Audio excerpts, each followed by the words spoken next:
आपले विशेष अतिथी गणेश अण्णा मूल्य पाटील यांचाही मी हार्दिक स्वागत करतो।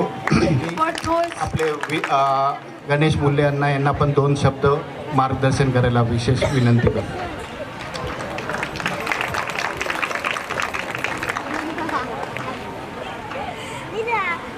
नानजी श्यामजी शहा इंग्लिश मीडियम स्कूलच्या या वार्षिक स्नेहसंमेलनाच्या निमित्तानं उपस्थित असलेले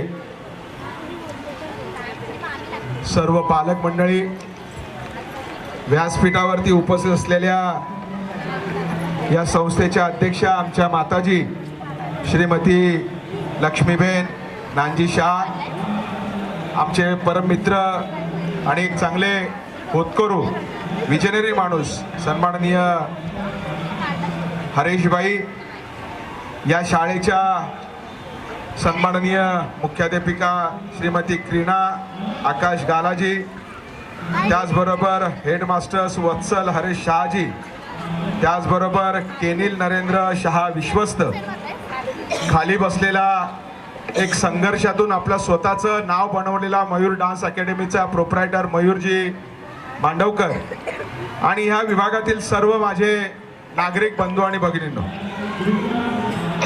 या परिसरात आल्यावरती एका व्यक्तीची फार मला आवर्जून आठवण येते, ते म्हणजे कैलासवासी नानजीबाईंची आठवण येते। आपल्याला सांगायला अभिमान वाटतो की 1976 साली जेव्हा आम्ही या विभागामध्ये आलो तेव्हा हा विभाग कसा होता याची जरी थोडीशी कल्पना केली तरी जरा थोडंसं अंगावरती काटा येतो। अतिशय दुर्मिळ मागासलेला हा विभाग, आणि त्या विभागामध्ये कैलासवासी नानजीबाईंनी जे काही समाजसेवेचं व्रत घेतलं त्याची परिणिती आम्हाला या शाळेच्या माध्यमातून मिळाली। कारण हा विभाग म्हटला तर सर्वसामान्य मध्यमवर्गीयांचा त्या काळातला होता। त्यावेळी काय गरज होती तर या विभागातल्या लोकांना चांगली शाळा पाहिजे होती, ती शाळा बांधण्याचं काम नानजीबाईंनी केलं। आणि काही कारणांमुळे नानजीबाई आपल्याला सोडून गेल्यानंतर त्यांच्या धर्मपत्नी म्हणजे आमच्या माताजी यांनी आपल्या मुलांच्या माध्यमातून ही शाळा टिकवायचा प्रयत्न केला।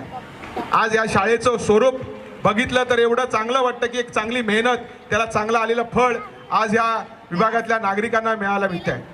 कारण आता शिक्षण केवढं महाग झालंय हे आपण जाणताच आहे, म्हणून त्यातल्या त्यात एक चांगलं शिक्षण देण्याचा प्रयत्न या शाळेच्या माध्यमातून होतोय, याचा विशेषतः या कांजूर भांडूपचा नागरिक म्हणून मला फार अभिमान आहे। मी आपल्या सगळ्यांना विनंती करणार आहे की ही शाळा आपली आहे आणि या शाळेसाठी आपल्याला जे जे काही करता येईल त्यासाठी आपण सगळ्यांनी मिळून करूया, जेणेकरून हा विभाग एका चांगल्या व्यवस्थित आणि अवस्थेमध्ये येईल आणि हा विभाग नेहमीच नावाजलेला राहील आणि त्यातलं प्रामुख्याने काम ही शाळा करेल असं या ठिकाणी मला म्हणावंसं वाटतं।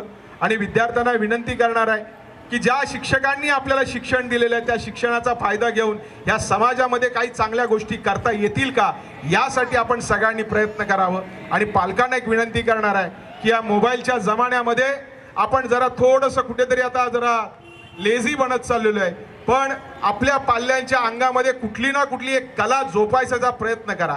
अभ्यास तर ते करणारच आहे, परंतु एखादी जर कला आपण जोपासली तर त्या मुलाला आणि त्या घरातलं वातावरण एक चांगलं आनंदी होईल।